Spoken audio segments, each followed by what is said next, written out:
सभी को नमस्कार। आज के इस वीडियो में हम क्लास 11th के मैथ्स की एनसीईआरटी बुक से चैप्टर नंबर 1 सेट्स की एक्सरसाइज 1.3 का इंट्रोडक्शन देखेंगे। इस वीडियो को बनाने से पहले मैंने एक्सरसाइज 1.1 और एक्सरसाइज 1.2 को भी पूरी तरीके से एक्सप्लेन किया है। उनसे रिलेटेड जितने भी एग्जाम्पल्स और क्वेश्चंस हैं उनको भी सॉल्व किया है। तो अगर आपने एक्सरसाइज 1.1 और एक्सरसाइज 1.2 का इंट्रोडक्शन नहीं देखा है तो मैं आपको रिकमेंड करूँगा आप पहले वो जाकर देखिए, क्योंकि उन इंट्रोडक्शन में मैंने जो कॉन्सेप्ट आपको समझाया है ना, उन कॉन्सेप्ट्स का यूज़ करके आज हम एक्सरसाइज 1.3 का इंट्रोडक्शन को समझेंगे। तो अगर आपको वो कॉन्सेप्ट पता नहीं होंगे तो आपको ये इंट्रोडक्शन समझने में दिक्कत आएगी, इसलिए मैं आपसे कह रहा हूँ कि पहले उन वीडियोज़ को देखिए। चलिए चालू करते हैं इंट्रोडक्शन टू एक्सरसाइज 1.3। हमारा इंट्रोडक्शन चालू होता है एक नए टॉपिक के साथ। उस टॉपिक का क्या नाम है? सबसेट्स। अब ये सबसेट्स क्या होता है वो देख लेते हैं। अच्छा, पहले इसको समझ लेते हैं। Consider the sets x is equals to set of all students in your school, y is equals to set of all students in your class. आप दो सेट मान लीजिए। पहला सेट है x सेट आप ले लीजिए set of all students in your school, यानी कि आपके विद्यालय में जितने भी बच्चे हैं उन सभी का एक सेट। और y आप ले लीजिए set of all students in your class, आपकी कक्षा यानी कि आपकी क्लास में जितने भी बच्चे हैं उनका set. We note that every element of y is also an element of x। हम ये देखते हैं कि एवरी एलिमेंट ऑफ y यानी कि हमारी क्लास का हर एक बच्चा is also an element of x, यानी कि हमारी क्लास का हर एक बच्चा हमारे स्कूल का भी बच्चा है। अब देखिए, y सेट में वो सभी बच्चे आ जाएंगे जो हमारी क्लास में हैं, x सेट में वो सभी बच्चे आ जाएंगे जो हमारे स्कूल में हैं। तो जो बच्चे हमारी क्लास में हैं वो बच्चे हमारे स्कूल में भी तो होंगे, क्योंकि स्कूल के अंदर ही तो क्लासेस होती हैं। तो ये कहने का मतलब है। तो हम क्या देखते हैं कि जो भी एलिमेंट y के अंदर है वो x के अंदर भी है ना। जो भी एलिमेंट y के अंदर है वो x के अंदर भी है, यानी कि y के सभी एलिमेंट x के अंदर भी है। तो जब भी ऐसा होता है कि किसी सेट के सभी एलिमेंट किसी सेट के अंदर होते हैं तो हम ऐसे लिखते हैं या ऐसे बोलते हैं that y is a subset of x। इसका क्या मतलब है कि y के सभी एलिमेंट्स x में प्रेजेंट है। तो हम इसको कैसे स्पीक करते हैं, कैसे बोलते हैं? y is a subset of x। The fact that y is a subset of x is expressed in symbols as ये। इसको मैं लिख भी देता हूँ, y सबसेट ऑफ x। इसको इस तरीके से एक्सप्रेस किया जाता है, ठीक है। और ये जो सिंबल होता है ना, ये इस सिंबल का मतलब होता है इज अ सबसेट ऑफ और इज कंटेन्ड इन। जैसे कि हमने ऊपर लिखा था y सबसेट ऑफ x, तो इसको हम कैसे पढ़ सकते हैं? y is contained in x या फिर y is a subset of x, ठीक है। तो अब इसकी डेफिनेशन देख लेते हैं। A set A is set to be a subset of set B if every element of set A is also an element of B। एक set A को सेट B का सबसेट बोला जाएगा अगर सेट A में जो भी element है वो सेट B में भी प्रेजेंट है। तो उदाहरण के लिए मान लीजिए दो सेट, एक सेट है A जो कि है 1,2, एक सेट है B जो कि है 1,2,3। तो आप देख सकते हैं कि A के अंदर के सभी एलिमेंट्स B में प्रेजेंट है। 1,2 A में भी है, 1,2 B में भी है। तो हम कहेंगे कि A सबसेट है B का। हमको इससे मतलब नहीं है कि B के एलिमेंट A में है कि नहीं, हमको सिर्फ इतना देखना है कि A के एलिमेंट B में प्रेजेंट है कि नहीं। और अगर A के एलिमेंट B में प्रेजेंट हैं तो हम क्या कह सकते हैं कि A is a subset of B। In other words, A subset of B if whenever A belongs to A then A belongs to B। अब ये स्मॉल लेटर में A लिखा गया है, इसका मतलब समझिए। मान लीजिए कोई सेट है A जिसके अंदर एलिमेंट हैं 1,2, पुराना एग्जाम्पल ही ले लेते हैं। और कोई सेट है B जिसके अंदर एलिमेंट हैं, चलिए यहाँ तो जगह कम पड़ गई, नीचे लिखते हैं। एक सेट है B जिसके अंदर एलिमेंट्स हैं 1,2,3। तो इस लाइन से हमको ये समझ आता है कि A के अंदर के सभी एलिमेंट्स को अगर मैं स्मॉल लेटर A से डिनोट करूँ, A के अंदर के सभी एलिमेंट्स को मैं स्मॉल लेटर A से डिनोट करूँ, और अगर मैं कहूँ कि A सबसेट होगा B का, मेरी बात को ध्यान से सुनना। अगर मैं A के अंदर के सभी एलिमेंट्स को स्मॉल लेटर A से डिनोट करूँ और मैं कहूँ कि A सबसेट होगा B का, तो इसका दो मतलब है। इसका क्या मतलब है कि A बिलोंग्स टू A होगा और A बिलोंग्स टू B होगा, ये इसका मतलब है। जैसे कि आप देखिए, मैंने बोला A सबसेट है B का, यानी कि A के सभी एलिमेंट्स B में प्रेजेंट है। A के सभी एलिमेंट्स को मैंने डिनोट किया A से, स्मॉल लेटर A से, तो ये भी तो B में प्रेजेंट होगा क्योंकि A सबसेट है B का। तो यही मतलब होता है। It is often convenient to use the symbol, ये वाला symbol, which means implies. Using this symbol we can write the definition of subset as follows. अब देखो इस सिंबल का यूज़ करके हम सबसेट की डेफिनेशन लिख सकते हैं। क्या लिखा हुआ है देखो, A subset of B if a belongs to A implies a belongs to B. A subset होगा बी का if a belongs to A implies a belongs to B. अभी इस इम्प्लाइज का साइन का मतलब होता है कि अगर ये है तो इसका मतलब है कि ये है। ठीक है, आप लोग मेरी बात समझ पा रहे होगे कि अगर ए बिलोंग्स टू ए है तो इसका मतलब है कि ए बिलोंग्स टू बी भी होगा। उदाहरण के लिए मान लो आप कोई सिनेमा हॉल में जाते हो और सिनेमा हॉल में आपको बोला जाता है कि आपका पूरा परिवार सिनेमा हॉल के अंदर है, और फिर आपसे पूछा जाता है कि इसका मतलब क्या है आपकी बहन के लिए। मैं एक एग्जांपल दे रहा हूँ मैं, आप सपोज कीजिए आपको बोला जाता है कि आपका पूरा परिवार सिनेमा हॉल में है, ठीक है, और फिर बोला जाता है कि आपकी बहन कहाँ होगी। तो आप कहते हो यार मेरा पूरा परिवार सिनेमा हॉल में है तो मेरी बहन भी ऑब्वियसली सिनेमा हॉल में ही होगी। क्यों? क्योंकि आपको पता है कि पूरे परिवार के अंदर आपकी बहन भी आ जाती है। यही चीज़ यहाँ पर लागू हो रही है कि अगर ए सबसेट ऑफ बी है, if A belongs to A, अगर होगा then A belongs to B, कि यदि आपकी बहन आपके परिवार में है तो इसका क्या मतलब है, ये जो मैं बोल रहा हूँ ना इसका क्या मतलब है, इस साइन का मतलब ही होता है इम्प्लाइज। इसका ये मतलब है कि मेरी बहन मेरे परिवार में भी है, मेरी बहन सिनेमा हॉल में भी है और मेरे परिवार में भी है। आई होप आप लोग इस चीज़ को समझ गए होंगे, थोड़ा लंबा एग्जाम्पल दे दिया मैंने। We read the above statement as A is a subset of B if A is an element of A implies that A is also an element of B। अब ये बस अंग्रेजी में लिखा हुआ है। If A is not a subset of B, we write A not a subset of B। हाँ, अगर मान लो A सेट है 2,1 और B सेट है 1,3, तो आप देख सकते हो A not a subset of B। A not a subset of B क्यों है? क्योंकि A के सभी एलिमेंट्स B में नहीं है। तो ये जो साइन होता है ना, इसका मतलब होता है not a subset of। We may note that for A to be a subset of B, all that is needed is that every element of A is in B। अगर हम ये चाहते हैं कि A सबसेट हो B का, तो बस हमको क्या चाहिए कि A के अंदर के जितने भी एलिमेंट है वो B में हो। It is possible that every element of B may or may not be in A। If it is so happens that every element of B is also in A, then we shall also have B subset of A। देखिए इसमें ये बोला गया है कि अगर A को B का सबसेट होना है तो केवल A के अंदर के सभी एलिमेंट्स B में होना चाहिए। ऐसा ज़रूरी नहीं है कि B के एलिमेंट्स A में भी हो। हाँ, B के एलिमेंट्स A में हो भी सकते हैं, नहीं भी हो सकते, लेकिन अगर होंगे तो भी A B का सबसेट होगा और नहीं होंगे तो भी A B का सबसेट होगा। जैसे कि मैं आपको दो एग्जांपल लूँ। मान लो कोई सेट है D 5,6 और मान लो कोई सेट है E 7,5,6। तो इसमें आप देख सकते हो D और E के एलिमेंट्स अलग अलग हैं, मतलब E में 7 है, D में 7 नहीं है, और बाकी 5,6 तो दोनों में सेम है। तो आप देख सकते हैं कि जो D हो जाएगा ये सबसेट हो जाएगा E का, क्योंकि D के सभी एलिमेंट्स E के अंदर प्रेजेंट है।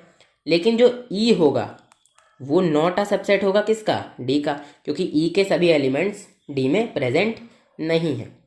और अब मान लीजिए कि अब मैं क्या करता हूँ, इसको मैं कर देता हूँ एक तरीके से रब, और अब मैं लिखता हूँ कि E में कौन से एलिमेंट्स है 7,5 और D में कौन से एलिमेंट्स है 5,6। अरे ये क्या कर दिया, मेरे को 7 को रब करना था, मैंने क्या कर दिया, फिर से लिख देता हूँ। हाँ 5,6। चलिए मैं एक एग्जांपल ले लेता हूँ नया कि D में एलिमेंट्स ले लूँ 5,6, E में भी ले लूँ 5,6। तो इसमें D सबसेट ऑफ E है और E सबसेट ऑफ D भी है। क्यों? क्योंकि D के सभी एलिमेंट्स भी E में हैं, E के सभी एलिमेंट्स भी D में हैं। काफ़ी सिंपल।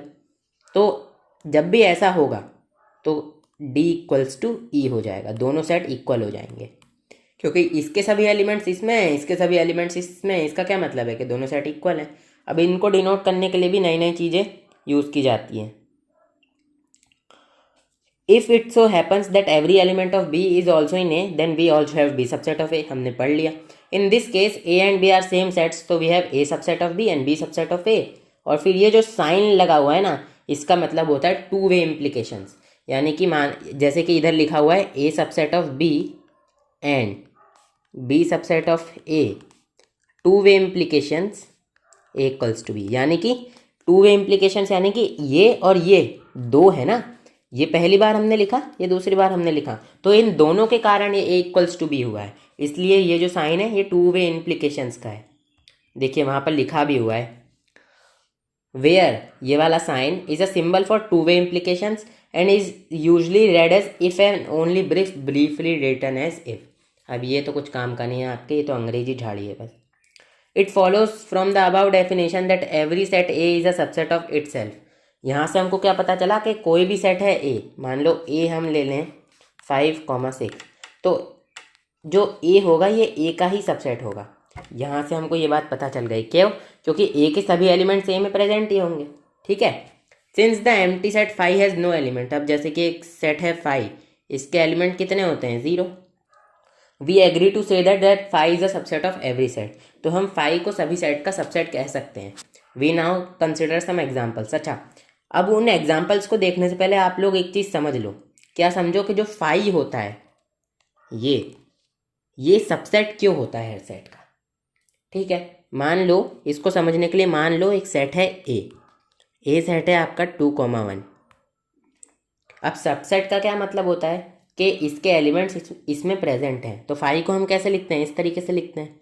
अब भाई इसमें तो कोई एलिमेंट ही नहीं है, इसमें कोई भी एलिमेंट नहीं है, तो आप देखो एक सेट के अंदर दो एलिमेंट हैं और इस सेट में एक भी एलिमेंट नहीं है। तो इस सेट के अंदर दो एलिमेंट तो हैं, लेकिन साथ में वो खालीपन भी है। खालीपन कैसे? अब मैं आपको एक उदाहरण देता हूँ, ये सेट से हटके उदाहरण है लेकिन आपको समझ आ जाएगा। मान लो 2+1 कहीं लिखा हुआ है और ये इक्वल होता है ना 0+2+1 के, ये इक्वल होता है कि नहीं होता? आप बस मुझे इतना बता दो। भले ही यहाँ पर सिर्फ 2+1 लिखा हो, यहाँ पर 0 क्या है? हिडन है, और यहाँ पर 0 बस दिख रहा है, लेकिन इस 0 का कोई मतलब थोड़ी है। आंसर तो दोनों केसेस में 3 आना है ना। इसी तरीके से जो ये 5 है ना, वो इसके अंदर प्रेजेंट है लेकिन वो हिडन है। जैसे कि यहाँ पर 0 हिडन था ना, यहाँ पर 0 हिडन था और हमने बस 0 को खोल दिया यहाँ पर, लेकिन यहाँ पर 5 हिडन है। इसके अंदर एम्प्टी सेट कुछ नहीं है इसके अंदर, लेकिन वो हिडन है, इसलिए हम कह देते हैं कि 5 is a subset of every set. I hope आप लोग इस चीज़ को समझ पा रहे होगे। 5 हर सेट का सबसेट होता है क्योंकि इसके खालीपन भी तो है, इसके अंदर एक खालीपन भी है, इन दोनों के साथ साथ इसके अंदर एक खालीपन भी है, और उस खालीपन को हम बस 5 बोल देते हैं, इसलिए हम कह देते हैं कि 5 is a subset of every set. तो यहाँ पर यही लिखा हुआ है, we agree to say that 5 is a subset of every set. Now consider some examples. अब इन सबसेट के कॉन्सेप्ट को समझने के लिए हम कुछ एग्जाम्पल्स देखते हैं। चलिए एग्जाम्पल्स देखते हैं। पहला एग्जाम्पल है द सेट क्यू। अब ये मैंने आपको एक्सरसाइज 1.1 के इंट्रोडक्शन में बताया था कि इनका क्या मतलब होता है। The set Q of rational numbers is a subset of the set R of real numbers and we write Q subset of R. देखो क्यू सेट का मतलब होता है the set of rational numbers, ठीक है। क्यू सेट का क्या मतलब होता है? Set of rational numbers. तो ये जो रैशनल नंबर्स होते हैं ना, क्या होते हैं? पी बाई क्यू के फॉर्म में होते हैं, पी बाई क्यू के फॉर्म में होते हैं, जहाँ क्यू नॉट इक्वल्स टू 0 होता है और पी और क्यू को प्राइम नंबर होते हैं। तो आप मेरे को एक बात बताओ, रियल नंबर्स किससे मिलके बनते हैं? ये जो आर है ना, ये सेट ऑफ रियल नंबर्स है। रियल नंबर्स किससे मिलके बनते हैं? Rational numbers plus irrational numbers, इन्हीं से तो मिलकर बनते हैं real numbers. Rational plus irrational numbers ही तो होता है रियल नंबर्स का सेट, तो ये यहाँ पर बोला गया है। तो ये जो रियल नंबर्स हैं इसके अंदर ये रैशनल नंबर है ना, इसलिए हम कह देते हैं कि रैशनल नंबर्स वाला सेट सबसेट होगा रियल नंबर वाले सेट का, क्योंकि रियल नंबर वाले सेट के अंदर रैशनल नंबर्स प्रेजेंट है। दूसरा एग्जाम्पल देखो, if A is the set of all divisors of 56। Divisors यानी कि जो डिवाइड करते हैं। 56 को कौन कौन डिवाइड करता है? 56 को चलो देख ही लेते हैं। 56 को डिवाइड करता है एक तो अपना 1, एक करता है 2, 3 नहीं करता, 4 करता है, 4 करता है, 5 नहीं करता, 6 करता है क्या? 6 भी नहीं करता, 7 नहीं करता, 8 करता है क्या? 8 करता है, 10 करता है ना, 12 नहीं, 13 नहीं, 14 करता है, और बस अपना यही करता है। और उसके बाद 56 का आधा कर दो तो वो कितना आएगा? 28 करता है, और बस इतना ही करते हैं। एक तो 1 होता ही है सबका डिवाइज़र, तो 1, 2, 4, 8, 14, 200, 56, ये 56 को डिवाइड करते हैं। And be the set of all prime divisors of 56। अब बी क्या है? Set of all prime divisors, तो ये सब तो ए सेट में आ गए, ठीक है, ए सेट में आ गए। अब बी सेट में हम क्या लें? प्राइम डिवाइजर्स, बस इसमें से प्राइम नंबर छाट लो, कौन से? 2 है, बस। प्राइम डिवाइजर कौन सा है 56 का? केवल 2। Then B is a subset of A and we write B subset of A. तो आप देख सकते हो कि यहाँ पर बी सबसेट है ए का। क्यों? क्योंकि बी के सभी एलिमेंट्स ए के अंदर प्रेजेंट हैं। देखो 2 यहाँ पर प्रेजेंट है। तो आई होप आप लोगों को ये चीज़ समझ आ रही होगी। थर्ड एग्जाम्पल देखते हैं। Let A is equals to ये 1, 3, 5 and b is equals to x such that x is a odd natural number less than 6, then a subset of b and b subset of b and hence a is equals to b। देखिए कोई भी आप set लीजिए a 1, 3, 5 और कोई भी set लीजिए b set को देखो यहाँ पर ना इन्होंने सेट बिल्डर फॉर्म में लिखा हुआ है, तो मैं आपको एक बार इसको रोस्टर फॉर्म में लिख के बता देता हूँ b सेट क्या होगा। देखो x such that x is a odd natural number less than 6, ऐसा ऑड नेचुरल नंबर जो कि 6 से कम है। तो ऐसे कौन से ऑड नेचुरल नंबर है जो 6 से कम है? 1 है, 3 है, 5 है। और आप देख सकते हो ये एलिमेंट्स ए सेट के अंदर भी हैं, तो हम ए सबसेट ऑफ बी बोलते हैं, बी सबसेट ऑफ ए बोलते हैं। और मैंने आपको बताया कि अगर दोनों सेट एक दूसरे के सबसेट हो जाते हैं तो वो क्या हो जाते हैं? इक्वल सेट्स हो जाते हैं। चलिए अब फोर्थ एग्जाम्पल देख लेते हैं। Let A is equals to AEIOU vowels हैं and B is equals to ABCD, then A is not a subset of B, also B is not a subset of A। अब यहाँ पर देखिए A के सभी एलिमेंट्स B में नहीं है, ना ही B के सभी एलिमेंट्स A में है, तो ये तो सिंपल सी बात है, ना ये B का सबसेट है ना B A का सबसेट है। अब कुछ नई बात लिखी हुई है। Let A and B be 2 sets, A और B को आप 2 सेट ले लीजिए। If A subset of B and A not equals to B, then A is called a proper subset of B and B is called a super set of A। मान लीजिए book यही example दे देते हैं। एक set है A 1, 2, 3 और एक set है B 1, 2, 3, 4। तो यहाँ पर A सबसेट है B का और A नॉट इक्वल है B का। A not equals to B क्यों है? क्योंकि B में एक एलिमेंट है 4 जो A में नहीं है। तो यहाँ पर A को तो हम कह देंगे सबसेट ऑफ B, लेकिन A को हम क्या कहेंगे? A is called a proper subset of B। ए को हम प्रॉपर सबसेट बोलेंगे बी का ऐसे केस में, और ऐसे ही केस में बी को हम क्या बोलेंगे? B is called super set of A. B को क्या बोलेंगे? Super set of A. ठीक है, अब इसका ये जो एग्जांपल था मैंने आपको दे दिया। If set A has only one element we call it a singleton set, thus ये वाला set is a singleton set. अब मान लो कोई भी सेट है ये, अब इसके अंदर आप देख सकते हो एक ही एलिमेंट है, ओनली वन एलिमेंट है। वो एलिमेंट कौन सा है? 1। तो इसको हम क्या कहेंगे? सिंगलटन सेट कहेंगे। नाम से ही समझ आ रहा है सिंगलटन, यानी कि ऐसा सेट जिसके अंदर सिंगल एलिमेंट हो, अकेला। ठीक है, चलिए अब नेक्स्ट टॉपिक को पढ़ते हैं। नेक्स्ट हमारा इस एक्सरसाइज से रिलेटेड टॉपिक है subsets of set of real numbers, यानी कि subsets of set of real numbers. Real numbers के जो भी सबसेट हैं उनके क्या सेट होंगे। As noted in section 1.6 there are many important subsets of R, we give below names of some of this subset. अब इन सबसेट्स के नेम दिए गए, ये आप मतलब जानते हैं, बस इनको थोड़ा इलेबोरेट किया गया, यानी कि विस्तार से बताया। The set of natural numbers, ये सेट होता है। द सेट ऑफ इंटीजर्स, ये वाला सेट होता है। The set of rational numbers, अब इसको कैसे लिखते हैं? X such that x is equals to P/Q। सबको पता है rational form rational number P/Q के फॉर्म में होते हैं। Where P, Q are integer, यानी कि belongs to Z and Q not equals to 0। अब इसको हम पढ़ते कैसे हैं? इसको हम पढ़ते हैं which is read Q is the set of all number such that X equals to question P/Q where P and Q are integers and Q is not 0। ठीक है, यानी कि P और Q इंटीजर होने चाहिए और Q की value 0 के इक्वल नहीं होनी चाहिए। मेंबर्स ऑफ Q इंक्लूड, अब ये Q मतलब क्या? रैशनल नंबर्स के सेट के मेंबर्स क्या होता है? -5 which can be expressed as. अब जैसे कि देखो आपको तो कह दिया कि P/Q के फॉर्म में लिख सकते हैं। मान लो कोई 7 नंबर है, ये कैसे है P/Q के फॉर्म में? देखो 7 को मैं 7/1 लिख सकता हूँ ना, हो गया ये P/Q के फॉर्म में।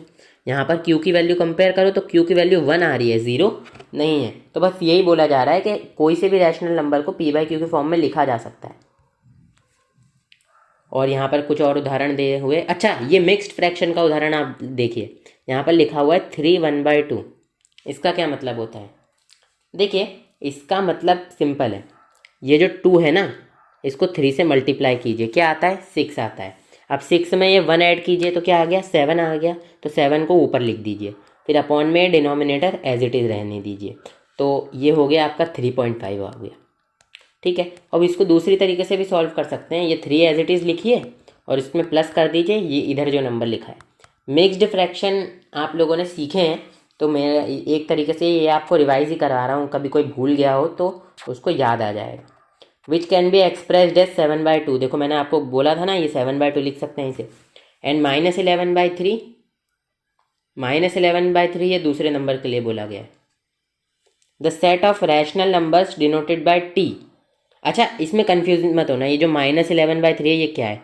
बहुत लोग इसमें कंफ्यूज हो गए होंगे। ये बस एग्जांपल है। यहाँ पर देखो, मेंबर्स ऑफ क्यू इंक्लूड -5, मतलब माइनस के नंबर भी इंक्लूड होते हैं। ठीक है, और -11/3 ये बस एक रैशनल नंबर का एग्जाम्पल दिया है, इसका इससे कोई रिलेशन नहीं है। ठीक है, the set of irrational numbers denoted by T. अब देखो, सेट ऑफ इरेशनल नंबर को किससे डिनोट करते हैं? कैपिटल टी से। Is composed of all other real numbers. उसके अंदर हर एक रियल नंबर होते हैं, बस रैशनल नंबर्स को छोड़ के। T is equals to x such that x belongs to R and x not belongs to Q. ये देखो, ये लिखा हुआ कि एक्स रियल नंबर है लेकिन x not belongs to Q, यानी कि एक्स रैशनल नंबर नहीं है। मैंने आपको अभी हाल बताया था ना कि रियल नंबर्स किससे बनते हैं? Irrational numbers plus rational numbers से। तो इरेशनल नंबर्स क्या हो जाएंगे? रियल नंबर्स माइनस में ये, इसको यहाँ भेज दिया। तो ये बस देखो, ये नॉट बिलोंग्स टू क्यू का मतलब ये है कि इसको हटा दिया गया, ये नहीं हो सकता वो। That is all real numbers that are not rational. जो भी ऐसे रियल नंबर्स जो रैशनल नहीं है। ठीक है, चलिए, थोड़ी दिक्कत आ गई थी, अब ठीक हो गई। मेंबर्स ऑफ टी इंक्लूड, यानी कि जो भी इरेशनल नंबर्स हैं उसमें कितने कौन कौन से नंबर्स आते हैं? √2, √5 एंड पाई। पाई तो आपको पता होगा, पाई एक क्या है? इरेशनल नंबर है, सबको पता है। और √2, √5 जितने भी रूट के अंदर प्राइम नंबर है, ये सारे इरेशनल नंबर्स हैं। Some of the obvious relations among this subsets are. अब ये देखो, ये कुछ रिलेशन दिए गए, इसको याद करने की जरूरत नहीं है क्योंकि ये तो आपको साफ ही पता चल जाएगा। जो भी सेट ऑफ नेचुरल नंबर्स हैं वो सेट ऑफ इंटीजर्स में आएगा, आप देख सकते हो, क्योंकि इंटीजर में तो नेचुरल नंबर आ ही जाएंगे। जो भी रैशनल नंबर्स हैं वो सेट ऑफ रियल नंबर्स में आ जाएंगे, ये देख सकते हो। और जो भी, ये वाला तो भूल ही गए, जो भी इंटीजर्स हैं वो रैशनल नंबर्स होंगे। ठीक है, जैसे कि z है, ये रैशनल नंबर भी तो है क्योंकि ये -3 को मैं लिख सकता हूँ -3/1 इस तरीके से। तो जो भी इंटीजर होंगे वो रैशनल नंबर भी होंगे, और जो भी इरेशनल नंबर्स होंगे वो रियल नंबर भी होंगे, और जो भी n यानी कि जो भी नेचुरल नंबर होंगे वो नॉट आ सबसेट होंगे, यानी कि नहीं होंगे प्रेजेंट किस में? टी में, यानी कि सेट ऑफ इरेशनल नंबर्स में। तो चलिए, ये वाला टॉपिक भी हो जाता है हमारा ख़त्म। अभी इस एक्सरसाइज में कुछ और टॉपिक्स हैं, उनको भी कंप्लीट करके फटाक से इस एक्सरसाइज का इंट्रोडक्शन खत्म करते हैं। हमारा नेक्स्ट टॉपिक है intervals as subsets of R. तो इस टॉपिक का क्या मतलब है समझते हैं। Let a, b belongs to R and a less than b। मान लो कि जो a, b है, कोई से भी नंबर्स हैं वो रियल नंबर्स हैं, और जो b है वो a से बड़ा है। Then the set of real numbers will be. अब उसको इस तरीके से सेट में लिखा जाएगा, किस तरीके से लिखा जाएगा? y such that y greater than a less than b, यानी कि y बस सेट के अंदर के जितने भी एलिमेंट्स हैं उनको डिनोट करने के लिए यूज़ किया गया है। यहाँ पर x लिख सकते थे, कुछ भी लिख सकते थे। y such that y greater than a less than b, यानी कि y क्या होगा? इस सेट के अंदर वो सभी एलिमेंट्स आएंगे जो a से तो बड़े हैं लेकिन b से छोटे हैं। अब देखो, इसको लिखने में कितना बड़ा जा रहा है, ये कितना बड़े तरीके से लिखा गया है। इसकी जगह हम इसको एक छोटे वे में रिप्रेजेंट कर सकते हैं। Is called an open interval and is denote by a, b, यानी कि हम जिस तरीके से रिप्रेजेंट करते हैं ना नए तरीके से, जैसे कि अभी मैंने आपको बोला कि इसको छोटे तरीके से भी रिप्रेजेंट कर सकते हैं, तो उस छोटे तरीकों को क्या बोला जाता है? ओपन इंटरवल बोला जाता है। An is denoted by a, b। इस तरीके से दोनों तरफ घुमावदार ब्रैकेट लगाते हैं। इन घुमावदार ब्रैकेट को क्या कहते हैं? ओपन इंटरवल कहते हैं। जब भी मैं आपसे ओपन इंटरवल कहूँ, आप समझ जाना कि मैं आपसे घुमावदार ब्रैकेट की बात कर रहा हूँ। All the points between A and B belong to the open interval A comma B, but A comma B themselves do not belong to this interval. इसका क्या मतलब है, जैसे कि मान लीजिए मैं लूँ ए कॉमा बी, अब इसको मैं इक्वल ले लूँ एक्स के, अब मैं ए कॉमा बी की कुछ भी वैल्यू ले लूँ, सपोज करो 1,2, और थोड़ा गलत हो गया, मैं इसको इस तरीके से, मैं ए कॉमा बी की कुछ भी वैल्यू ले लूँ, सपोज करो 1,2, और इसको इक्वल ले लूँ एक्स के, तो इसका क्या मतलब हो जाएगा कि एक्स की कौन कौन सी वैल्यूज़ होंगी, वो वैल्यूज़ एक्स की होंगी जो 1 और 2 के बीच में आती हैं, लेकिन खुद 1 और 2 इंक्लूड नहीं होंगे। 1 और 2 इंक्लूड क्यों नहीं होंगे, क्योंकि ये घुमावदार ब्रैकेट ओपन इंटरवल हमारा यहाँ लगा हुआ है।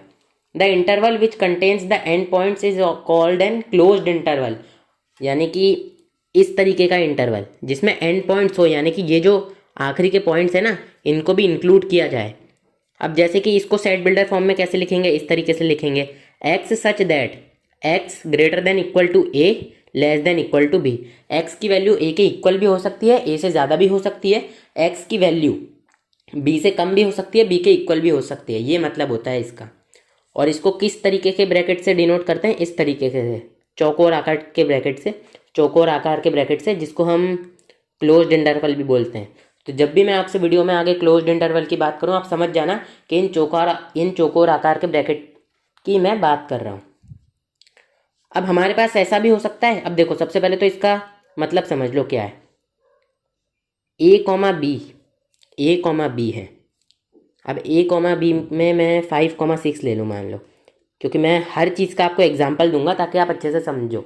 तो इसका क्या मतलब होगा, इसको x के इक्वल ले लो, तो x की वैल्यूज़ 5 भी होगी, x की वैल्यू 6 भी होगी, और इन दोनों के बीच में जितने भी वैल्यूज़ हैं वो भी होंगी। ये इसका मतलब होता है। आई होप अब आप लोगों को क्लियर हो गया होगा, ये इस सेट का मतलब होता है, ये जिसको मैं अभी अंडरलाइन कर रहा हूँ ना, ये वाला सेट। नेक्स्ट पढ़ते हैं, we can also have interval closed at one end and open at the other. हमारा ऐसा भी हो सकता है कि इंटरवल एक तरफ तो बंद हो, एक तरफ क्लोज हो, जैसे कि ऐसा इंटरवल हो, मान लो ऐसा। तो इसका क्या मतलब होता है, इसका सेट बिल्डर फॉर्म में मतलब देख लेते हैं सबसे पहले। तो इसका क्या मतलब होता है, एक्स सच दैट, अब इसको इन्होंने सेट के टर्म्स में लिखा है, तो इसलिए एक्स वाई वेरिएबल का यूज़ किया, ये बस सेट के अंदर के एलिमेंट्स को डिनोट करने के लिए। X such that x less than equal to A less than B, यानी कि जो x होगा वो लेस देन इक्वल टू नहीं, sorry, x greater than equal to a less than b। इसका ये मतलब होता है x ऐसा होगा। अब इसका भी उदाहरण लो भाई, मान लो x की जगह 3,4 ले लूँ, तो इसमें x की कौन कौन सी वैल्यूज़ होंगी, इसमें x की वैल्यूज़ में 3 इंक्लूड होगा, क्योंकि 3 के पास में ये क्लोज वाला ब्रैकेट लगा है, और 4 इंक्लूड नहीं होगा क्योंकि 4 के पास में ये ओपन इंटरवल वाला 4 इंक्लूड नहीं होगा क्योंकि 4 के पास में ये ओपन इंटरवल वाला ब्रैकेट लगा हुआ है। सिमिलरली इसका उल्टा कर दो, इस ब्रैकेट को यहाँ ले आओ, अगर मैं ऐसा कर दूँ 3,4 और ये ब्रैकेट यहाँ लगा दूँ, तो यहाँ पर 4 इंक्लूड होगा क्योंकि 4 के सामने कौन सा ब्रैकेट है, क्लोज्ड इंटरवल, लेकिन 3 इंक्लूड नहीं होगा क्योंकि 3 के सामने कौन सा ब्रैकेट है, ओपन इंटरवल। तो बस इसी को इधर भी सेट बिल्डर फॉर्म में लिखा हुआ है, ठीक है, कि यही is an open interval from A to B including B, B include होगा, जैसे इधर 4 इंक्लूड है एक्स बट एक्सक्लूडिंग ए को एक्सक्लूड करेंगे, यानी कि ए को इंक्लूड नहीं करेंगे। These notations provide an alternative way of designating the subsets of set of real numbers. अब इस लाइन का क्या मतलब है कि इससे हम किसी भी सेट के सबसेट को कम स्पेस में लिख सकते हैं, जैसे कि वैसे हम इतना लंबा चौड़ा सेट बना के लिखते हैं, लेकिन इससे क्या हो जा रहा है, इतनी सी जगह में हम लिख पा रहे हैं। तो डेजिग्नेटिंग का यही मतलब है, एक तरीके से सहूलियत मिल रही है अपन को। For example if A is equals to -3,5, ये ऐसे bracket, and B is equals to ये, then A subset of B. अब मान लो कोई सेट है ए, ये इसमें -3 और 5 के बीच के सभी एलिमेंट्स आ जाएंगे जितनी भी वैल्यूज़ हैं, और कोई सेट है बी जिसमें -7 को इंक्लूड करेंगे और 9 को भी इंक्लूड करेंगे, और इनके बीच में जितनी भी वैल्यूज़ हैं इनको भी इंक्लूड करेंगे। तो इनके बीच में जो वैल्यूज़ हैं वो इनके बीच में भी तो होंगी, क्योंकि -3 और 5 से तो वो -7 और 9 बड़े हैं, मतलब -7 -3 से छोटा है, लेकिन 9 तो 5 से बड़ा है, यानी कि माइनस में नंबर उल्टे हो जाते हैं। चलो इसको मैं आपको एग्जाम्पल देके ही समझा देता हूँ। ए सेट है -3,5 इस तरीके से ओपन इंटरवल में, बी सेट है क्लोज्ड इंटरवल में -7,9। तो इतने हो सकते हैं, या ये दिख नहीं हो रहा होगा आपको, मैं इधर लिख के बताता हूँ, -6, -5, -4, -3, -2, -1, -0, -1, -2, -3, -4, -5 ये हो सकते हैं, और भी होंगे, -6, -7, -8। तो देखो इनके बीच में भी अनंत नंबर्स हैं। ये तो मैंने केवल इंटीजर लिख दिए हैं आपकी सहूलियत के लिए, ताकि आपको समझ आ जाए। -6 और -5 के बीच में भी काफ़ी सारे नंबर्स हैं, -5.1, वो सभी नंबर्स भी इसमें आ जाते हैं। मतलब देख रहे हो कितने छोटे से उसमें हम कितना ज़्यादा रिप्रेजेंट कर सकते हैं। लेकिन यहाँ पर हमको बोला गया है कि ए सबसेट है बी का। इस चीज़ को समझाने के लिए मैं इतना कर रहा हूँ कि जो ए के सभी एलिमेंट्स हैं, -3 और -5 की चीज़ें जो बीच में है, -3 और इसके बीच में जो हैं, वो इन दोनों के बीच में भी तो हैं, इन दोनों के बीच में भी तो हैं। यहाँ एक -7 और जोड़ लो, इन दोनों के बीच में भी तो है ना, है ना, क्योंकि इन दोनों के बीच में ये नंबर्स हैं, तो इन दोनों नंबर्स के बीच में भी जितने नंबर्स होंगे वो भी इसके बीच में होंगे। आई होप आप लोग मेरी बात को अच्छे से समझ पा रहे होंगे। मेरा यही मोटिव रहता है कि आप लोग अच्छे से चीज़ को समझें, भले ही ज़्यादा टाइम लग जाए, क्योंकि वरना फिर आप उस चीज़ को समझ नहीं पाएंगे। समझने के लिए यहाँ वहाँ आप ढूंढेंगे, उसको फिर ढंग से समझ नहीं आएगा, उसमें और टाइम वेस्ट हो जाएगा आपका। इससे बढ़िया है एक बार अच्छे से समझा लो। The set 0, infinity defines the set of non negative real numbers. अब देखो सेट है 0, इन्फिनिटी। इसको इस तरीके से क्यों लिखा जाता है? क्योंकि इन्फिनिटी एक कोई नंबर नहीं है, तो इन्फिनिटी को आप इंक्लूड नहीं करते। यहाँ पर ओपन वाला ब्रैकेट है, इसका क्या मतलब है कि इन्फिनिटी इंक्लूड नहीं होगा, क्योंकि इन्फिनिटी एक नंबर नहीं है, वो तो अनंत तक जाते जाएगा, इसलिए उसको इंक्लूड नहीं करते, लेकिन जीरो को इंक्लूड करते हैं। और इसका क्या मतलब है? The set of non negative real numbers, ऐसे रियल नंबर्स जो कि नेगेटिव नहीं है, क्योंकि इसमें जीरो इंक्लूड हो जाएगा, क्योंकि जीरो के पास में ये क्लोज्ड वाला ब्रैकेट है। लेकिन इन्फिनिटी इंक्लूड नहीं होगा, क्योंकि इन्फिनिटी तो इंक्लूड होता ही नहीं है। और इनके बीच के सभी नंबर्स, जीरो और इन्फिनिटी के बीच के सभी नंबर्स क्या होते हैं? पॉजिटिव नंबर्स होते हैं। तो ये डिफाइन करता है set of non negative real numbers, यानी कि ऐसे नंबर जो नेगेटिव नहीं है, नॉन नेगेटिव। अब जैसे ये नॉन नेगेटिव रियल नंबर्स को डिफाइन करता है, वैसे ही the set -infinity to the infinity describe the set of real numbers in relation to a line extended from -infinity to infinity. अब मान लो कोई लाइन है, एक पॉइंट है इसका -इन्फिनिटी, एक पॉइंट है इसका इन्फिनिटी। तो देखो इनके बीच में जितने भी नंबर्स हैं ना, उसको कौन डिनोट करता है? ये वाला सेट। अब ये भी ना सेट के रूप में लिखा जाता है, ठीक है, ये भी ना सेट के रूप में लिखा जाता है। तो इसको कोई कहे कि आपको ऐसा भी क्वेश्चन आ सकता है कि इसको सेट बिल्डर फॉर्म में लिखो, तो सेट बिल्डर फॉर्म में क्या लिखो? ये आर लिख दो। सेट ऑफ रियल नंबर्स को तो डिफाइन करता है ये, क्योंकि इनके बीच में क्या होते हैं? सेट ऑफ रियल नंबर्स होते हैं।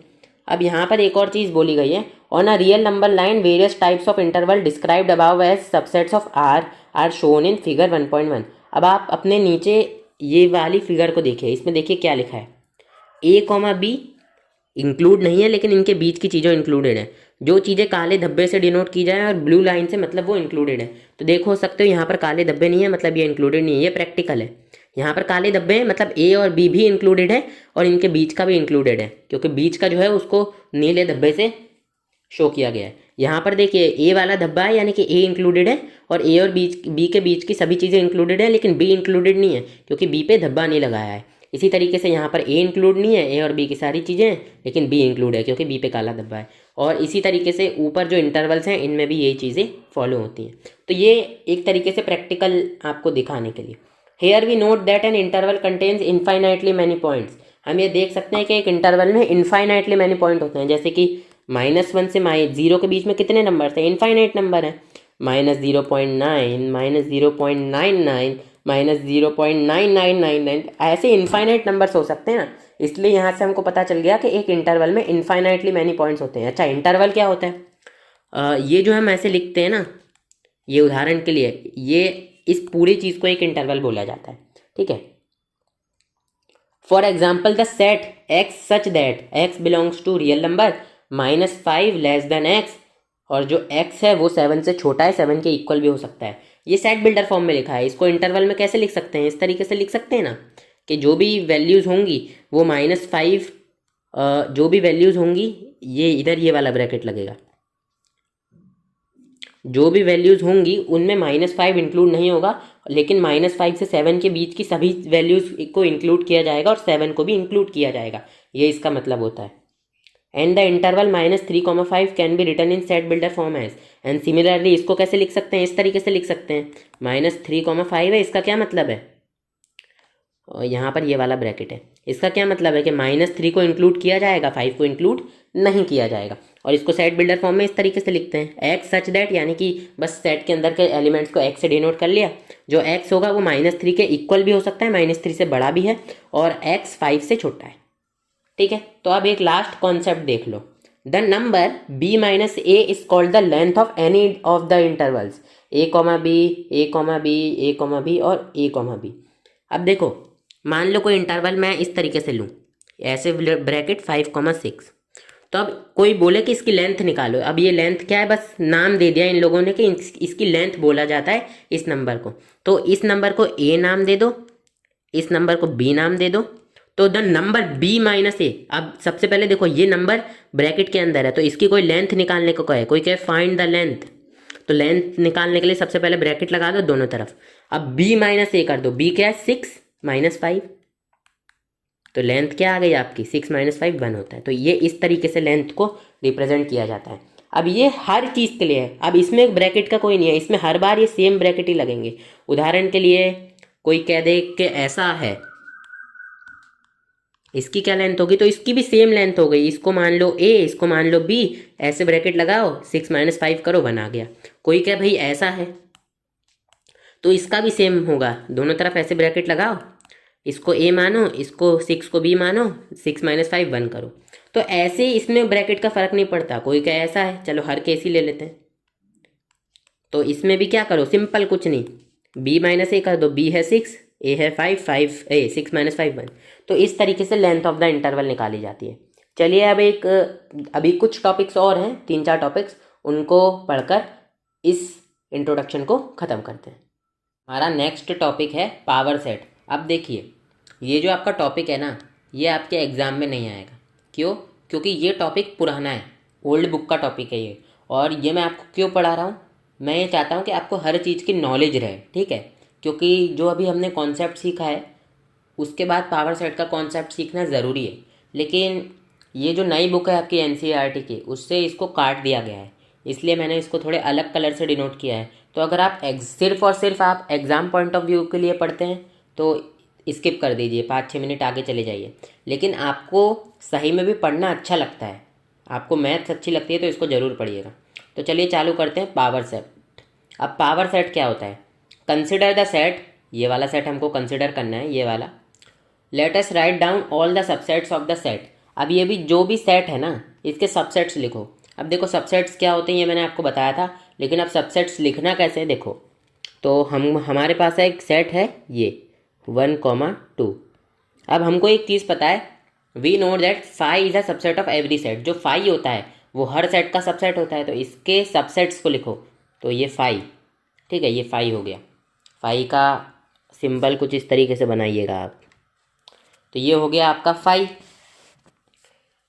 We see that 1 and 2 are also subsets of this set. यानी कि अगर मैं अकेले इस 1 को ले लूँ तो इसके एलिमेंट भी इसमें हैं, और अकेले इस 2 को ले लूँ, इसके एलिमेंट्स भी इसमें हैं। और आपको पता होगा कि हर सेट खुद का भी सबसेट होता है। तो ये ऐसे मैं ले लूँ ऐसे, तो इसके भी सभी एलिमेंट्स इसमें हैं, ठीक है। तो इस सेट के कितने सबसेट हो गए, 4 सबसेट हो गए। क्यों? क्योंकि 4 ही दुनिया में ऐसे सेट्स हैं इस सेट के लिए जिनके सभी एलिमेंट्स इस सेट में प्रेजेंट हैं। और वो 4 सेट कौन कौन से, ये जो मैंने अभी हाल लिखे हैं। तो आगे पढ़ते हैं। Also we know that every set is a subset of itself. जो मैंने आपको बताया था कि हर सेट खुद का सबसेट होता है। सो 1, 2 इज अ सबसेट ऑफ 1, 2। ये देखिए, इसलिए हमने इसको इसका सबसेट लिखा है। दस the set 1, 2 has in all 4 subsets. अब ये जो लिखा है ना ये विज, इसका क्या मतलब होता है, इसका मतलब होता है नेमली। क्या लिखा है यहाँ पर, इन ऑल 4 सबसेट्स। अब वो 4 सबसेट्स कौन कौन से उसको बताता है ये विज वाला शब्द, कि 4 सबसेट्स हैं ये। एक तो 5 है, एक हमारा 1 है, एक 2 है, और एक ये 1, 2 है। तो ये कितने सबसेट्स हो गए इसके, 4। The set of all these subsets is called the power set of 1, 2। अच्छा, अब कोई कहे कि ये सेट है हमारा ए, मान लो ए सेट है ये। अब इसके कहे कोई इसका बोले कि पावर सेट लिखो। सबसे पहले पावर सेट को डिनोट किससे करते हैं, इस तरीके से। पावर का सिंबल होता है P, और सेट का क्या नाम है, ए, तो लिख दो ए ब्रैकेट में, और ये हो गया पावर सेट ऑफ ए। अब ये किसके इक्वल होता है, ये देखो, ए के कितने सबसेट्स आए वो लिख दो। एक हमारा ए का सबसेट आया था 5, एक आया था हमारा 1, एक आया था हमारा 2 और एक आया था हमारा 1,2। ये सबसेट्स आ गए थे। अब इनके आगे एक और बार मिडिल ब्रेसेस लगा दो, बस ये इक्वल हो जाएगा पावर सेट ऑफ ए के। तो ये लिखा हुआ है set of all these subsets is called the power set of. मतलब अभी हम लोग क्या कर रहे थे, जो सेट था उसके सबसेट्स बना रहे थे। तो और देख सकते हैं इस सेट के अंदर भी एक सेट है, ये सेट देख सकते हैं, ये सेट के अंदर भी एक सेट है, लेकिन इस सेट के लिए ये पूरा एक एलिमेंट होगा। ये थोड़ी मैंने आउट ऑफ जाकर बात बता दी है, लेकिन इसका मतलब समझिए। जैसे कि मान लीजिए एक सेट है 1, तो इस ये सेट को ए के इक्वल ले लूँ, तो इस सेट के अंदर कितने एलिमेंट है, केवल एक। अच्छा चलो मैं आपको और अच्छा उदाहरण देता हूँ। मान लीजिए एक सेट है 1,2, तो इसके अंदर कितने एलिमेंट है, 1 और 2, टोटल 2 एलिमेंट है इस सेट के अंदर, ठीक है। लेकिन अब मैं ऐसे कोई सेट ले लूँ b इज इक्वल्स टू एक इस तरीके से, तो अब कोई पूछे इसके अंदर कितने एलिमेंट है, तो इसके अंदर एक ही एलिमेंट है। वो एक एलिमेंट कौन सा, ये। मतलब इसके अंदर एक एलिमेंट सेट के फॉर्म में प्रेजेंट है। मतलब कहने को तो वो एलिमेंट ही है, लेकिन एक्चुअल में वो एक सेट है। देख सकते हैं ये। तो हम लोग जो ये पूरा है ना, इसकी जगह पे ये भी लिख सकते हैं, ऐसे भी लिख सकते हैं, क्योंकि ए क्या है, ए यही है। तो इस तरीके से भी लिखा जा सकता है। चलिए नेक्स्ट पढ़ते हैं। अब इसकी देखिए डेफिनेशन आ चुकी है। The collection of all subsets of set A is called the power set of A. एक कोई सेट ए है, उसके सभी सबसेट्स के कलेक्शन को हम पावर सेट कह देंगे। जैसे कि मैंने आपको ये दिखाया ही था, ए के सभी सबसेट्स थे, यहाँ पर लिखें, ये वाले ए के सभी सबसेट्स थे और इन सभी का कलेक्शन क्या था, power set. It is denoted by P A, जैसा कि मैंने आपको बताया था। In P A every element is a set. जैसा कि मैं आपको बता ही रहा था कि पी ए यानी कि पावर सेट ऑफ ए में हर एक एलिमेंट एक सेट है। जैसे कि 5 है, 5 भी तो एक सेट है। 5 को कैसे लिखते हैं, ऐसे लिखते हो ना, तो ये भी तो एक सेट ही है। इसी तरीके से 1 या 2 ये सारे सेट के फॉर्म में। As in above if A is equals to 1,2 then, ये देखिए ये यहाँ पर पावर सेट ऑफ ए को लिखा गया है कि अगर ए की वैल्यू 1,2 होगी तो पावर सेट ऑफ ए क्या होगा, 5,1,2,1,2। Also note that number of elements in power set of A. अब देखिए यहाँ पर एक चीज़ बताई गई है, इसको पहले पढ़ लेते हैं, फिर मैं आपको अच्छे से समझाऊंगा। Number of elements in power set of A, ये n लिखा हुआ है ना, इसका मतलब है number of elements is equals to 4 is equals to 2 का square. In general if A is a set with n A is equals to m, then it can be shown that number of elements in P A is equals to 2 to the power m, 2 to the power m। अब देखिए ये क्या कहना चाह रहा है, वो मैं आपको समझा देता हूँ। मान लीजिए कोई भी सेट है C, मैं मान लेता हूँ ऐसे ही, ये है 1,2। अब अगर कोई कहे कि इस सेट के अंदर कितने एलिमेंट है, तो आप क्या कैसे लिखोगे, आप ऐसे लिखोगे क्या, the elements in the set C are, ऐसे थोड़ी ना लिखोगे, क्योंकि ये तो बहुत बड़ा हो जाएगा। इसलिए इस सेट के अंदर जितने भी एलिमेंट्स हैं उनको डिनोट करने के लिए हम n लगाते हैं, नंबर n, यानी कि number of elements in C। यहाँ पर ब्रैकेट लगा के C इज इक्वल्स टू कितने एलिमेंट्स है, 1,2, यानी कि 2 एलिमेंट। इस सेट के अंदर 2 एलिमेंट है। ऐसे ही मान लो कोई सेट है D मान लो इस तरीके से है, तो number of elements in D, n लिख के डिनोट करते हैं, number of elements in D कितना हो जाता है, 2, क्योंकि यहाँ पर 2 एलिमेंट्स है। तो इस तरीके से ऊपर लिखा हुआ था number of elements in PA, इस तरीके से लिखा हुआ था, ये डबल ब्रैकेट लगे हुए थे ना। यहाँ पर देखिए number of elements in PA कितना होता है, 4 is equals to 2 to the power 2। अब ऐसा क्यों हुआ, क्योंकि ए सेट था ना, उसके कितने सबसेट थे, ये यहाँ पर हमारा कौन सा सेट था, ए सेट था। इस सेट के कितने सबसेट्स थे, 1 2 3 4 5 सबसेट्स थे ना। तो यही हमको बताया गया है कि number of elements in power set of A कितना होगा, 4 आ जाएगा। क्यों, क्योंकि 2 टू द पावर 2 हो जाएगा। क्यों, ऐसा क्यों हुआ, क्योंकि ए सेट के कितने सबसेट्स थे, 4। अब यहाँ पर एक और चीज़ देखिए, जैसे कि आपको कोई कहे, कोई सेट मान लीजिए B और वो है मान लीजिए 2,3। अब कोई कहे बताओ इसके कितने सबसेट हो सकते हैं, तो आपको क्या करना है, इस सेट के अंदर के एलिमेंट्स देखना है। इस सेट के अंदर के एलिमेंट्स कितने हैं, 2 है तो 2 लिख देना है और 2 टू द पावर कर देना है 2। मतलब 2 टू द पावर 2 हमने इसलिए किया क्योंकि इस सेट के अंदर 2 एलिमेंट हैं। मैंने थोड़ा गलत बोल दिया, आपको अच्छे से समझाऊं तो ये बी सेट है 2,3, तो इसके अंदर कितने सबसेट्स होंगे? 2 to the power m subsets होंगे, जहां पर m क्या है? m is number of elements in set B. m क्या है? नंबर ऑफ एलिमेंट्स है सेट बी के अंदर, यानी कि सेट बी के अंदर जितने भी एलिमेंट्स हैं उनका सेट। तो ये क्या है? सबसेट्स है। अब ये जो सबसेट्स है ना, यही तो पावर सेट के अंदर होते हैं। ये जो सबसेट्स हैं उनको एक सेट में लिख दे तभी तो हमारा पावर सेट आता है ना। जैसे कि मान लो पावर सेट ऑफ बी क्या हो जाएगा? सबसेट्स ऑफ बी लिख दो। एक तो 2 हो जाएगा, एक हमारा 5 हो जाएगा, एक हमारा 3 हो जाएगा, एक हमारा 2,3 हो जाएगा, और इसको एक सेट की तरह लिख दो तो ये पावर सेट बन गया। बन गया कि नहीं बन गया? इसी तरीके से जो 2 टू द पावर m है वो क्या दर्शाता है? Number of elements in power set of B. Number of elements in power set of B ये दर्शाता है क्या? 2 टू द पावर m। अब m क्या है? m सेट के अंदर के एलिमेंट्स हैं। जैसे कि पावर सेट ऑफ बी के अंदर का पूछा गया था, तो बी के अंदर देखो कितने एलिमेंट है? 2 एलिमेंट है, तो 2 टू द पावर 2 रख दो, m की जगह पर 2 रख दो। इतना सिंपल है। और भी मैं आपको उदाहरण से दूं क्योंकि इस चीज़ को आप समझिए, ठीक है, इसलिए मैं इस चीज़ को इतना टाइम दे रहा हूँ। मान लीजिए एक सेट है ए, मान लीजिए कोई सा भी 3,4, और एक सेट है हमारा, मतलब हमको कोई कह दे कि इसका पावर सेट निकालो, पावर सेट कितना होगा, और हमको बताओ number of elements in power set of A कितने होंगे। मतलब number of elements in power set of A कितने होंगे। ठीक है, ये कोई हमसे पूछे, ये क्वेश्चन रहने दो अभी के लिए। सो बस हमसे कोई पूछे कि number of elements in power set of A कितने होंगे, तो आप क्या करोगे? इस ए सेट के सभी सबसेट्स लिखने बैठ जाओगे, फिर लिखने के बाद उसको काउंट करोगे? नहीं, इतना टाइम नहीं रहता है। इसलिए आप क्या करोगे? आप देखोगे कि ए के अंदर कितने एलिमेंट्स हैं। ए के अंदर 2 एलिमेंट्स हैं, तो इधर लिखो 2, और फिर ये जो एलिमेंट्स है ना ए के, मतलब 2 तो लिख ही दो, 2 तो हर जगह लिखना है, इधर लिख दो 2 टू द पावर m। और देखो ए के अंदर कितने एलिमेंट्स हैं? 2, तो ये जो m है ना इसकी जगह पर 2 पुट कर दो, तो आ गया 4। और जितने एलिमेंट्स ए में है ना उतने एलिमेंट्स ही number of elements in power set of A में होंगे, तो कितने होंगे? 4 होंगे। ठीक है, मान लीजिए एक और एग्जांपल, मान लीजिए ए सेट है, नया सेट ले लेते हैं 3,6, 5, 10, 11। अब कोई कह दे बताओ number of elements in power set of A कितने हैं? बताओ भाई कितने हैं? तो आप क्या करोगे? पहले लिखोगे 2 टू द पावर m, ये याद रखना है आपको, 2 टू द पावर m याद रखिएगा। और देखिए इस सेट के अंदर कितने एलिमेंट्स हैं? 1, 2, 3, 4, 5 एलिमेंट्स हैं, तो m की जगह 5 रख दो, 2 टू द पावर 5। अब जो भी होता है निकाल लेना।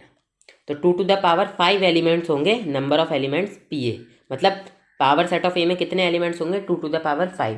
अब ये टॉपिक था तो छोटा सा, लेकिन बहुत ही गहरा था, डिटेल में समझाना जरूरी था। भले ही ये ओल्ड टॉपिक था, लेकिन डिटेल में समझाना इसलिए जरूरी था क्योंकि ये एक इम्पॉर्टेंट टॉपिक है। ठीक है, तो हाँ एग्जाम पॉइंट ऑफ व्यू से इम्पॉर्टेंट नहीं है, लेकिन वैसे अगर आपको आगे जाना है मैथ्स में, आपको मैथ्स अच्छी लगती है, तो ये आपको पढ़ना चाहिए। ये अच्छा टॉपिक था, इसलिए मैंने इसको इतना टाइम दिया, और आप इसको पढ़ पाए होंगे अच्छे से, आप लोग इसको समझ पाए होंगे अच्छे से, मैं यही उम्मीद करूँगा। तो चलिए अब एक नेक्स्ट टॉपिक है, लास्ट टॉपिक है यूनिवर्सल सेट, उसको ख़त्म करके इस इंट्रोडक्शन को भी फाइनली ख़त्म करते हैं। चलिए नेक्स्ट और लास्ट टॉपिक है हमारा यूनिवर्सल सेट। अब यूनिवर्सल सेट क्या होता है इसको पढ़ लेते हैं। Usually in a particular context we have to deal with the elements and subsets of a basic set which is relevant to that particular context. अब इस लाइन का मतलब आपको अगले एग्जाम्पल से समझ आ जाएगा। For example, while studying the system of numbers we are interested in the set of natural numbers and its subsets such as the set of all prime numbers, the set of all even numbers and so forth. मान लीजिए हम set of natural numbers के बारे में पढ़ रहे हैं। ठीक है, सेट ऑफ नेचुरल नंबर्स के बारे में, तो ये क्या होता है? 1, 2, 3, डैश डैश डैश, ये होता है। अब जब भी हम इसके बारे में पढ़ रहे होते हैं, मतलब ये किसका पार्ट है? ये सिस्टम ऑफ नंबर्स का पार्ट है कि नहीं? सिस्टम ऑफ नंबर्स एक मैथ्स में टॉपिक है, उसका पार्ट है ये। तो हम इसमें इंटरेस्टेड होते हैं, और इसके सबसेट्स, यानी कि ऐसे कौन से सेट्स हैं जो कि इसके सबसेट्स होंगे। ये जो लाइन है ना, यहाँ से लेकर यहाँ तक की लाइन, इसका मतलब यही है कि जब भी हम किसी भी कॉन्टेक्स्ट में सेट के बारे में पढ़ रहे होते हैं, यानी कि किसी भी संदर्भ में सेट्स के बारे में पढ़ रहे होते हैं, तो हम उस सेट से रिलेटेड और उस सेट के अंदर के जितने भी एलिमेंट्स हैं उससे रिलेटेड उसके जो भी सबसेट्स हैं, यहाँ पर देखिए सबसेट्स हैं, उनके बारे में भी चर्चा करते हैं। मतलब उनको भी देखते हैं of a basic set which is relevant to that particular context, यानी कि उस पर्टिकुलर संदर्भ में वो जो भी सेट है वो रेलिवेंट है, यानी कि हम उसके बारे में बात कर रहे हैं, वो रिलेटेड है दूसरे से। इसका एग्जाम्पल यहाँ दिया है, while studying the system of numbers we are interested in the set of natural numbers and it subsets as set of all prime numbers. देखिए जो भी सेट ऑफ प्राइम नंबर्स होता है, मान लो मैं उसको पी से डिनोट कर रहा हूँ, उसको किस तरीके से लिख सकते हैं, 2,3,5,7,11,13 ऐसे इनफाइनाइट तक जाता है। और इसी तरीके से जो नेचुरल नंबर का सेट है वो भी इनफाइनाइट तक जाता है। अब मैं एक सेट लूँ, set of all even numbers, तो इवन नंबर का सेट को मान लो मैं ई से डिनोट कर रहा हूँ, तो ये क्या होगा 2, 4, 6, ये भी अनंत तक जाएगा। और मैं एक सेट लूँ, set of all odd numbers, उसको ओ से डिनोट कर लो, तो ये क्या हो जाएगा 1, 3, 5, 7, ये भी अनंत तक जाएगा। तो अब मेरे को कोई बोले कि ये जो भी सेट है इनके लिए एक बेसिक सेट लिखो, इनके लिए एक यूनिवर्सल सेट लिखो, तो मैं कहूँगा कि set of all natural number is the universal set for all this 3 sets.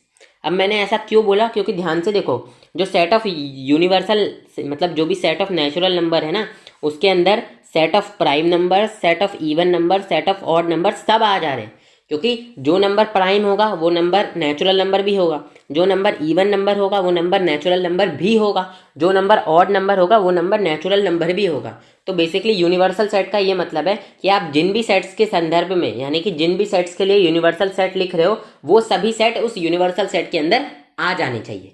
बस ये मतलब होता है यूनिवर्सल सेट का। This basic set is called the universal set. अभी इसी बेसिक सेट को, ये जो सेट है ना, इसको बेसिक सेट भी बोल सकते हैं, और इसी बेसिक सेट को हम यूनिवर्सल सेट कहते हैं।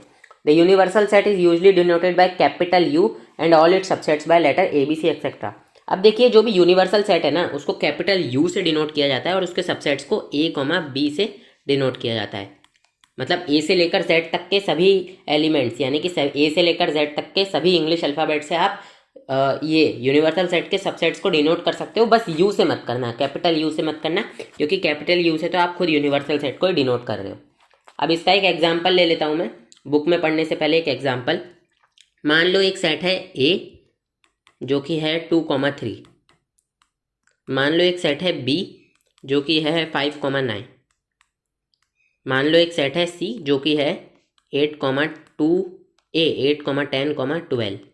अब कोई बोले कि ए और बी और सी के लिए यूनिवर्सल सेट लिखो, तो क्या करो, एक यूनिवर्सल सेट लिखो।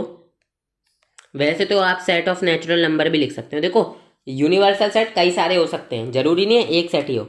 आप सेट ऑफ नेचुरल नंबर भी लिख सकते हो, और या फिर आप क्या करो, इन सभी के एलिमेंट्स को एक एक बार लिख दो। 2,3, 5,9, ए के सभी एलिमेंट्स, बी के सभी एलिमेंट्स और सी के सभी एलिमेंट्स। अगर इन तीनों में कोई एलिमेंट सेम भी हो ना, मान लो इधर भी 9 है इधर भी 9 होता, तो भी उनको इसके अंदर एक बार ही लिखना। अब ये सभी एलिमेंट्स आ गए, इसके बाद इसके बाद चाहो तो इस तरीके से बंद कर दो, ये भी हो गया यूनिवर्सल सेट। चाहो तो इसके आगे अपने मन से कुछ भी एलिमेंट लिख दो, कुछ भी लिख दो, क्योंकि ये एलिमेंट से हमको मतलब ही नहीं है। ये जो एलिमेंट्स लिखे हुए हैं ना, इनसे हमको मतलब ही नहीं है। ये वाले जो एलिमेंट्स मैंने एक्स्ट्रा लिखे थे अभी, इनसे हमको मतलब नहीं है। हमको केवल मतलब किससे, जो एलिमेंट्स ए बी सी में है, बस वो इसके अंदर होने चाहिए। उसके अलावा इसके अंदर कोई से भी एलिमेंट्स हो, उससे हमको फ़र्क नहीं पड़ता। हाँ, एक और बात मैं आपको बता दूँ, मान लो कोई यूनिवर्सल सेट है, इसी का एग्जाम्पल ले लेते हैं। 2, 3, 5, 9, 8, 10, 12। अब आप इसके आगे अपने मन से जो भी एलिमेंट चाहे लगा दो, मान लो 14 लिख दिया, मान लो 15 लिख दिया, लेकिन कभी भी ऐसे आप लिखो ना, तो डॉट डॉट डॉट लगा के इन्फिनिटी मत कर देना। ऐसा क्यों मत करना, देखो मैं क्यों ऐसा कह रहा हूँ, क्योंकि ये आपने लिख दिया 2, 3, 5, 9, 8, 10, 12। यहाँ तक जो आपने एलिमेंट्स लिखे हैं ना, ये तो आपने सेट से देख के उतार दिए। अब इन एलिमेंट्स में कोई पैटर्न है, इन एलिमेंट्स में कोई पैटर्न है, जैसे कि मैं आपके पैटर्न निकालने की बोलूँ तो इनमें तो कोई पैटर्न नहीं है, हर कोई से नंबर लिखे हुए हैं, क्योंकि मैंने तो रैंडम नंबर्स चुने थे ना, ये रैंडम नंबर्स थे, तो इनमें तो कोई पैटर्न ही नहीं है। तो इसलिए अगर आप यहाँ पर डॉट डॉट डॉट लगा के इन्फिनिटी लगा देते हो ना, इसका मतलब है कि ये कोई पैटर्न फॉलो कर रहा है, जबकि कोई पैटर्न है ही नहीं। इसका मतलब है कि ये कोई पैटर्न फॉलो कर रहा है, जबकि कोई पैटर्न है ही नहीं। इसलिए ऐसे डॉट डॉट लगा के इन्फिनिटी कभी मत कर देना। जो भी यूनिवर्सल सेट लिखो, या तो सभी एलिमेंट्स लिख देना उन सेट के, या तो आगे अपनी मर्जी से एक दो एलिमेंट लिख देना, लेकिन इन्फिनिटी तक मत पहुंचा देना उन एलिमेंट्स को। मतलब इन्फिनिटी तक सिर्फ तब तक मत पहुंचाना जब तक वो एलिमेंट्स कोई वो नहीं कर रहे हों, पैटर्न नहीं फॉलो कर रहे हों। जैसे कि मान लीजिए एक सेट में लूँ A1,2, एक सेट में लूँ B2,3, एक सेट लूँ मैं C4,5। तो इसके लिए आप बेशक ये लिख सकते हैं यूनिवर्सल सेट में 1,2,3,4,5, और ये इन्फिनिटी तक जा सकता है। क्यों? क्योंकि ये एक पैटर्न फॉलो कर रहा है। पैटर्न क्या है कि जो भी नंबर लिखा है उसके बाद वाला नंबर उससे एक बड़ा है, ये पैटर्न है। तो इस केस में आप ऐसा कर सकते हो। और या फिर set of all natural numbers, जिसको हम कैपिटल N से डिनोट करते हैं, वो भी आप यूनिवर्सल सेट की जगह पर रख सकते हैं। तो ऐसे होता है यूनिवर्सल सेट का concept. For example the set of all integers. अब जो भी सेट ऑफ इंटीजर्स होते हैं, ठीक है, सबसे पहले तो मैं इसको रब कर देता हूँ ताकि मैं आप लोगों को अच्छे से बता पाऊँ।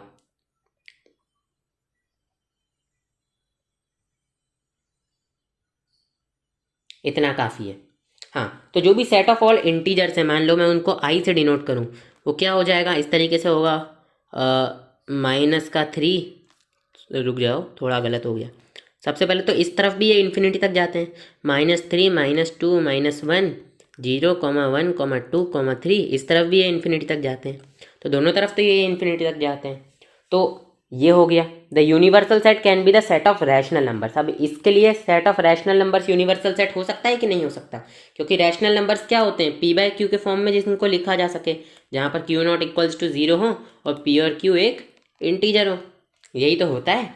तो यही बोला जा रहा है हमको कि इसके लिए सेट ऑफ ऑल इंटीजर्स के लिए हम सेट ऑफ रैशनल नंबर भी ले सकते हैं, क्योंकि जो भी नंबर इंटीजर है वो रैशनल भी है। क्योंकि -3 है तो उसको अपॉन में 1 करके लिख सकता हूँ, तो हो गया ये P/Q के फॉर्म में। और Q, अगर इसको मैं P/Q के फॉर्म में लिखूँ तो अब कंपेयर कर लो, Q की वैल्यू 1 है और P की वैल्यू -3 है, तो इस तरीके से भी लिख सकते हो आप। The set R of real numbers. जो सेट ऑफ रियल नंबर्स होता है ना, सेट ऑफ रियल नंबर्स में तो सभी नंबर्स आते हैं ना। सेट ऑफ रियल नंबर्स में कौन से नंबर्स आते हैं? Rational numbers.